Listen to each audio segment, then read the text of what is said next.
Hai Sobat Investor, selamat datang di Islam Invest dan kali ini kita akan membahas saham Bank Net Indonesia Syariah, kode ticker BANK, Bank di perdagangan di Bursa IDX. Ya, ini adalah situs resminya ya, sangat simpel sekali Bank Net Syariah ini. Dan sekedar info bagi yang belum tahu bahwa Bank Net Syariah ini juga baru saja berganti nama menjadi Bank Aladin Syariah ya. Jadi sekarang kita sebut saja sebagai Bank Aladin Syariah.tbk. Ini adalah situs resminya. Kita coba lihat produk apa yang ditawarkan oleh Bank Aladin ya. Namanya di situs resminya masih tetap Bank Net Syariah ya, belum diganti. Padahal sih berdasarkan berita resmi dari situs resminya sendiri ini, dia sudah berganti nama menjadi Bank Aladin Syariah. Agak aneh ya, karena namanya udah diganti, tapi ternyata situsnya masih tetap Bank Net Syariah. Kita lihat produk dananya yang ditawarkan itu ada Giro IB, terus ada Deposito IB, tabungannya nggak ada, sedangkan pembiayaan, ada pembiayaan proyek, pembiayaan kontrak, dan akuisisi aset dan investasi. Ada financing fasilitas, oke. Jadi sepertinya ini lebih ke arah korporasi ya, bank yang lebih mengarah untuk nasabah organisasi atau perusahaannya, bukan nasabah perorangan, karena menurut situs resminya ini tidak ada layanan tabungan. Biasanya kalau bank itu kan ada tabungan, giro, dan deposito. Tapi di sini kita tidak menemukan ada layanan tabungan di sini. Kita lihat berita terbaru, Bank dan BNPA babak belur, kabar di Caplok Shopee tak jelas. Ini berita tanggal 20 April 2021 ya, masih cukup baru. Ya memang kabarnya Bank Aladin ini akan diakuisisi oleh Shopee ya, sehingga harga sahamnya sempat melonjak sangat tinggi. Nah, bank ini baru saja IPO ya pada tanggal 1 Februari. Kita lihat di sini paling lama adalah 1 Februari ya mulai diperdagangkannya. Jadi memang baru saja IPO dan timingnya tepat ya, IPO pada saat dikabarkan akan diakuisisi oleh Sea Limited, yaitu induk perusahaan dari Shopee. Cukup pinter juga nih bank ini. Tapi yang harus dijadikan catatan bahwa sampai sekarang itu juga kabar itu masih belum fix ya. Dan kita lihat bahwa Sea Limited sendiri sudah memiliki Bank Kesejahteraan Ekonomi atau Bank BKI yang sekarang sudah berubah nama menjadi Bank Sea Bank Indonesia. Jadi sebenarnya Sea Limited itu sudah tidak terlalu urgent untuk mengakuisisi Bank Aladin Syariah ini ya, karena Sea Limited ini juga ternyata sudah memiliki bank di Indonesia yang sudah diakuisisi, yaitu adalah Bank Kesejahteraan Ekonomi. Jadi kita tidak terlalu yakin bahwa Sea Limited akan mengakuisisi Bank Aladin Syariah ini. Next, ini berita tanggal 21 April tahun 2021 bahwa Bank Aladin Syariah atau bank mau right issue lagi 2 miliar saham baru. Ini agak menarik Sobat Investor.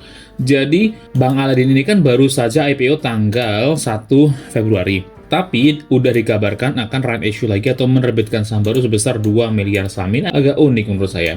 Padahal pada saat IPO sendiri dia sudah menerbitkan saham sebesar ini offering share ya, sebesar 5 miliar lembar saham.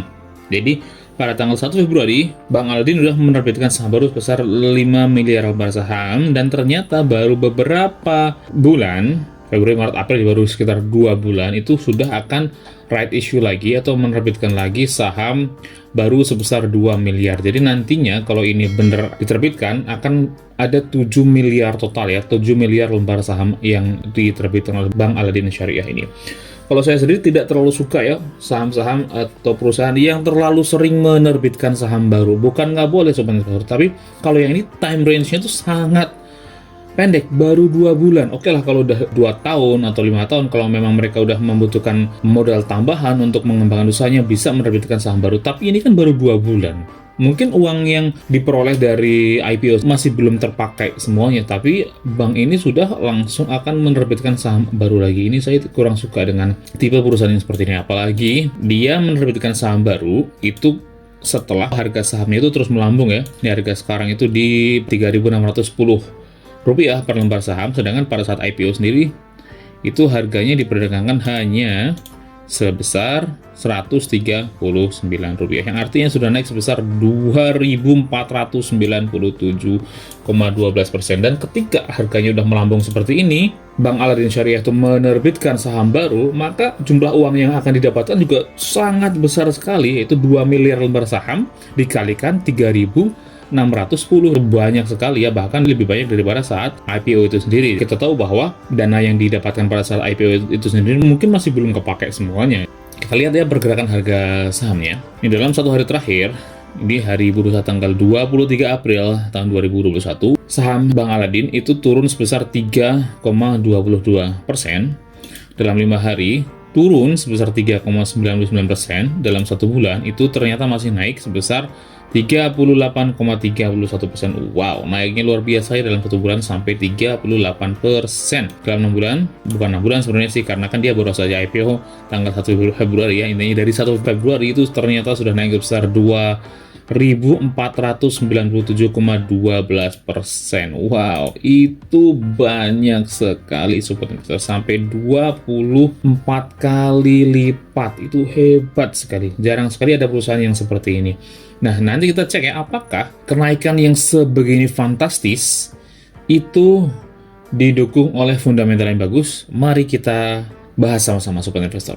Nah, kita lihat ya sekilas bahwa sekarang market capital dari Bank Aladin Syariah itu sangat besar. Kalau dilihat dari ukuran banknya sampai 47,63 triliun, itu wow, luar biasa besarnya. Untuk sebuah bank kecil yang baru saja IPO, itu market capitalization itu besar sekali ya, dengan price orangnya masih kosong. Coba kita lihat data di Google Finance, masih belum lengkap ya. Kita lihat saja data yang sudah lengkap itu biasanya ada di Indopermit. Tapi sebelum kita lihat fundamentalnya, kita lihat dulu siapa sih yang memiliki Bank Aladin Syariah itu.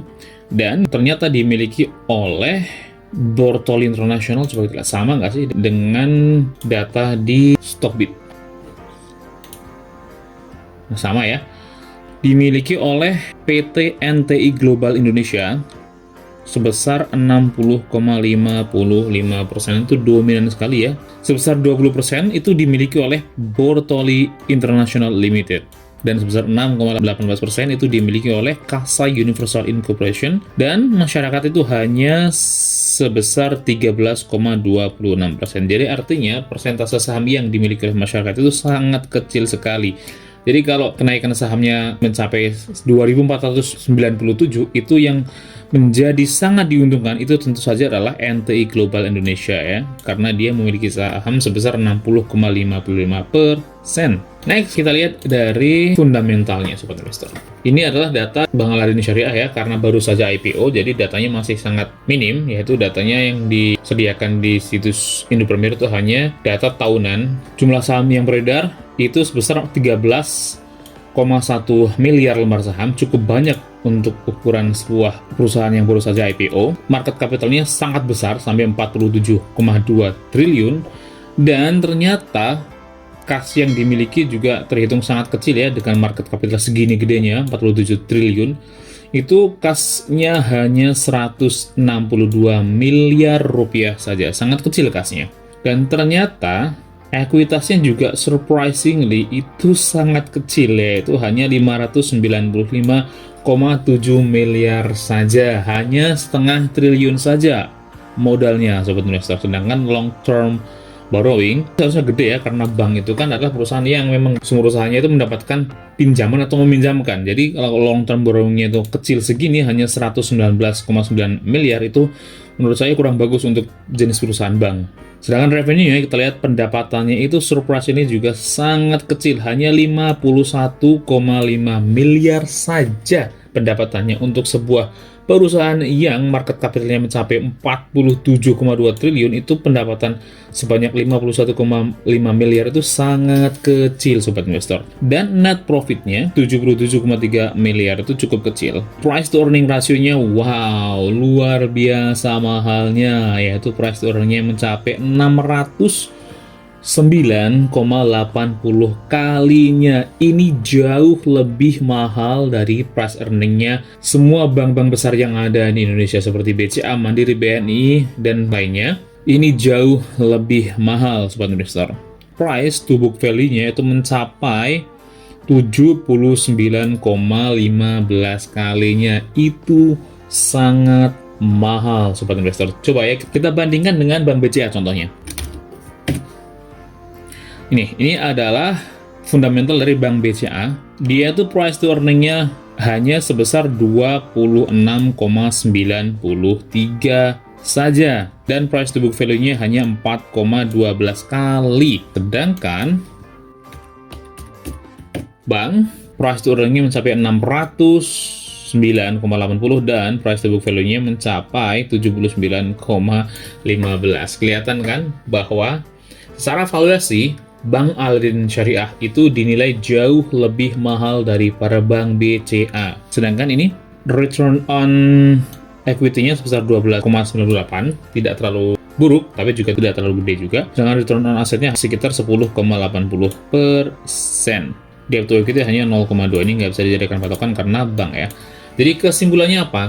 Kalau menurut saya, kesimpulannya, fundamental Bank Al-Aladin Syariah itu secara valuasi sangat mahal. Secara value investor itu tidak cocok sekali ya, karena valuasinya itu sudah sangat mahal, bahkan lebih mahal dari bank-bank besar seperti Bank BCA sekalipun. Secara dividen, jelas tidak cocok karena Bank Al-Aladin Syariah itu belum membagikan dividen ya, karena baru saja IPO kemarin, tanggal 1 Februari. Growth juga menurut saya kurang ya. Kenapa kurang? Karena kita masih belum bisa melihat bagaimana perkembangan dari Bank Al-Aladin Syariah ini. Jadi untuk saya sendiri kesimpulannya akan tetap stay away dari Bank Al-Aladin Syariah ini. Bagaimana dengan sobat investor semua? Tuliskan pendapat kalian di kolom komentar, klik like dan share jika kalian menyukai video ini, atau dislike saja jika kalian tidak menyukai video ini. Dan jika kalian memiliki request saham apa yang ingin dibahas selanjutnya, tuliskan juga di kolom komentar. Dan bagi yang belum subscribe, silakan klik tombol subscribe-nya, nyalakan lonceng notifikasinya agar terus mendapatkan update terbaru dari Islam Invest. Oke, cukup sekian saja video kita kali ini. Sampai jumpa di video selanjutnya. Salam investasi.